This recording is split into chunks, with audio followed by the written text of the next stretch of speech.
नमस्कार मित्रों, आप कैसे हो। गरुड़ पुराण में आपका स्वागत है। मैं आपका भाई, आपका साथी, आपका मित्र आज फिर आपके साथ जुड़ चुका हूँ। हम कुछ समय के लिए इस धरती पर आए हैं और कुछ समय के बाद हमें इस धरती से चले जाना है। यही मेरा मुख्य उद्देश्य होता है कि लोगों को यही बातें बताई जाए। लोग धन के पीछे इतने, माया मोह के पीछे आगे भागते हैं कि सब कुछ छोड़ देते हैं कि हमें क्या करना चाहिए, क्या नहीं करना चाहिए। अपने माँ बाप तक को भी वो छोड़ देते हैं। इसी के ऊपर आज ये ब्लॉग बनने जा रहा है। आप मेरी वीडियो को आपने सब्सक्राइब नहीं किया है तो चैनल सब्सक्राइब जरूर करें। आपको नई नई वीडियोज मिलती रहेगी। गरुड़ पुराण, पिता की मृत्यु के बाद पुत्र को क्या करना चाहिए, खास बात आज आपको बताने जा रहा हूँ। दोस्तों, आपका मेरे चैनल में स्वागत है। दोस्तों, हम सभी जानते हैं कि मृत्यु के पश्चात हिंदू धर्म में मृत शरीर का अग्नि संस्कार किया जाता है और उसके बाद उसका 10 दिनों के बाद मृतक को पिंडदान किया जा सकता है।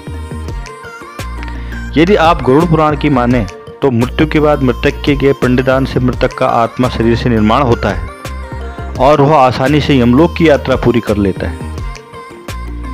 मित्रों, आपने देखा होगा कि हिंदू धर्म में अधिक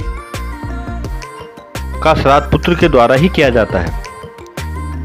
इस बात को लेकर हम आपको यह बताने जा रहे हैं कि आपके पिता की मृत्यु के बाद पुत्रों को ही क्या क्या करना चाहिए, वह क्या काम कर सकते हैं। गरुड़ पुराण के अनुसार मैं आपको यह बातें सारी बताने जा रहा हूं। आप ध्यानपूर्वक सुने।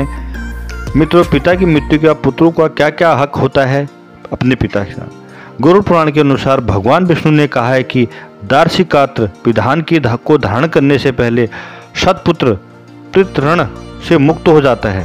इस विधान पूरा करते समय मृतक पिता के पुत्र को चाहिए कि वह अपना पिता के मृत्यु का शव से परित्याग कर दे। तत्पश्चात दृढ़ धारण कर सात्विक भाव से पिता का पिंडदान अधिक्रम से करे।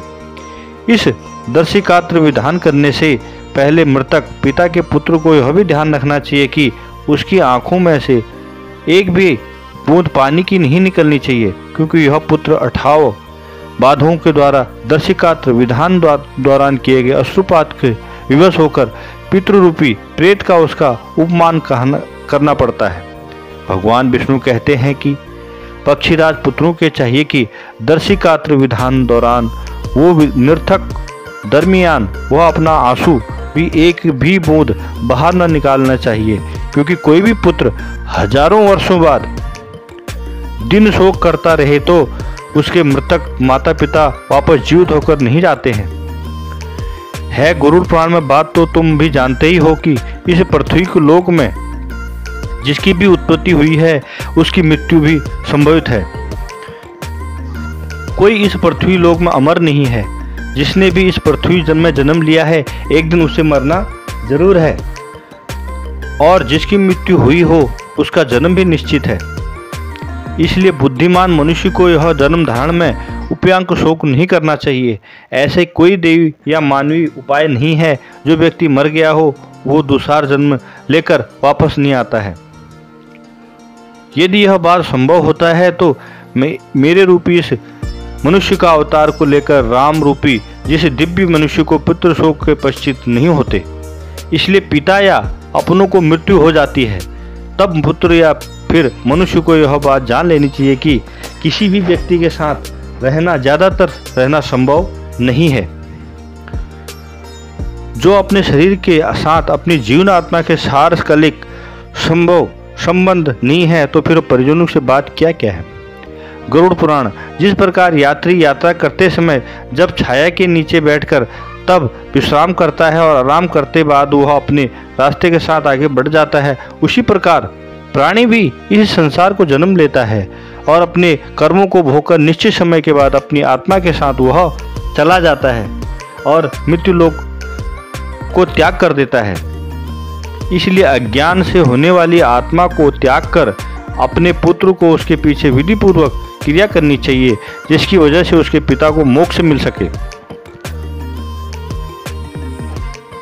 नारायण ने आपने जो बताया जो प्राणियों के बारे में वह बड़ा ही कल्याणकारी है, परंतु हे भगवान आप कृपा करके मुझे यह बताइए कि किसी भी मनुष्य को पुत्र नहीं है तो उसके लिए कौन सी विधि को पूर्ण कर सकता है? तब भगवान विष्णु कहते हैं कि गरुड़, यदि कोई मनुष्य पुत्र नहीं है, उसका पुत्र नहीं है, तो उसको यथाओं से पत्नी नहीं है, तो उसके सौतेला भाई ये नहीं है, तो सहोदर भाई भी अनुभव से ब्राह्मण दार्शिक कार्य से विधान क्रिया से पूर्ण कर सकता है। इसके अलावा पुत्रहीन व्यक्ति को मरने के बाद उसके बड़े भाई या छोटे भाई के पौत्रों या पुत्रों द्वारा दार्शिक कार्य विधान वो पूर्ण कर सकता है, क्योंकि ऐसा माना जाता है कि एक पिता से उत्पन्न होने वाले भाइयों में से भी कोई भी पुत्रमान का उस पर पुत्रमान से सभी भाइयों को एक पुत्रमान बन जाते हैं। यदि एक पुरुष की बहुत सी पत्नी हैं, जिनमें से एक पत्नी से पुत्रवती हो जाए तो उससे भी पत्नियां पुत्रवती बन जाती हैं। सभी भाई पुत्रहीन हो तो उसका मित्र पिंडदान करे, अथवा सभी अभाव में इसके पुरोहित के क्रिया करनी चाहिए, जिसमें क्रिया का लोप नहीं करना चाहिए।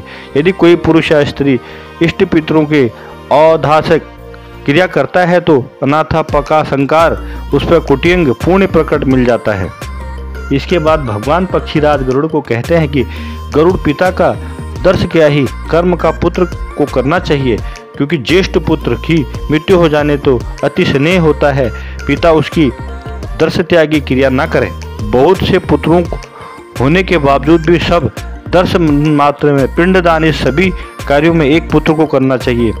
इतना यही नहीं कि बल्कि पुत्रों को इसकी संपत्ति का बंटवारा भी हो गया हो तो दर्श कार्य पिंडदान उसके एक ही पुत्र को ही करना चाहिए। विधि दौरान एक पुत्र को चाहिए कि वह एक ही समय पर भोजन करे, भूमि पर सोए, ब्रह्मचार्य धारण करके इस विधान का पूर्ण करना चाहिए, तभी प्रेत रूपी पिता को आत्मा तक मुक्ति मिल जाती है। गरुड़ जी इस पिता के निमित्त पूर्वतः इस विधान पूर्ण करता है। गरुड़ पुराण यही बताता है तो उसी को वही फल प्राप्त होता है। जो पृथ्वी को 7 बार परिक्रमा करके पश्चात जो फल प्राप्त होता है, दर्शिकार विधान को लेकर पिता को श्रद्धा रूपी क्रिया करने वाला पुत्र वह श्राद्ध का फल प्राप्त करता है। दर्शनमार्ग विधान दौरान एक पुत्र चाहिए कि वह पुर, तालाब, समुद्र, पुलाजय, तीर्थ स्थल पर जाकर वह बिना किसी मंत्र के स्नान करे और वृक्ष के नीचे बैठकर दक्षिण की ओर विधि बनाकर उसे गोबर से लीपे। उस विधि में जो पत्ते पर बने एक ब्राह्मण को स्थापित करके उसका विधि पूर्वक उसका पूजन करना चाहिए और पूजन करने के बाद उसको प्रणाम करना चाहिए। उसके बाद पिंडदान का आसन रखकर उसमें ऊपर नाम का गोत्र उच्चारण करते हुए उसमें पके हुए चावल का पिंडदान करना चाहिए। फिर उसके 10वें दिन भी आपको माँ से पिंडदान करना चाहिए और कलयुग में माँ के हाथों से पिंडदान नहीं करना चाहिए। इस दिन आप तो बंधु बांधवों को मुंडन करना चाहिए, क्रिया करने वाले उस दिन दूसरे मुंडन करना चाहिए। मित्रों, मृत्यु के बाद इन पुत्रों द्वारा ही विधि का पालन करते हुए क्रिया किया जाता है, जो मृतक की आत्मा को जल्द ही मुक्ति मिल जाती है। और पिताजी का जो यह है आपका जो मैं आपको ने बताने जा रहा हूँ, गरुड़ पुराण में यही कहा गया है कि माँ बाप की सेवा करनी चाहिए। मृत शरीर के बाद भी उसकी आत्मा आपके पास ही ढूंढती रहती है। जब तक आप उनको मोक्ष की ओर नहीं ढकेलते तब वो आपके पास ही रहते हैं। उनकी आत्मा को शांति दें। और गरुड़ पुराण यही बताता है, विष्णु भगवान यही कहते हैं कि अच्छे कार्य करें, अपने माता पिता की सेवा करें और अपने पुत्र होने के नाते आपको सारे अच्छे कार्य करने चाहिए और अपने पिता की सेवा करनी चाहिए। और जीते जी आप अच्छी सेवा कर लेते हैं तो मरने के बाद आपको भी अच्छे कार्य और अच्छी दिशाएं मिलती हैं। गरुड़ पुराण यही बताता है अच्छे नित्य कार्य करने चाहिए और जिससे आपके सदैव सुखी मन कुलफित हो और आपके परिवार में सदैव सुख शांति बनी रहे। पितरों का आशीर्वाद सबसे बड़ा आशीर्वाद होता है। आप भी मेरे चैनल को सब्सक्राइब करें। बहुत बहुत धन्यवाद गुरु पुराण सुनने के लिए। नमस्कार।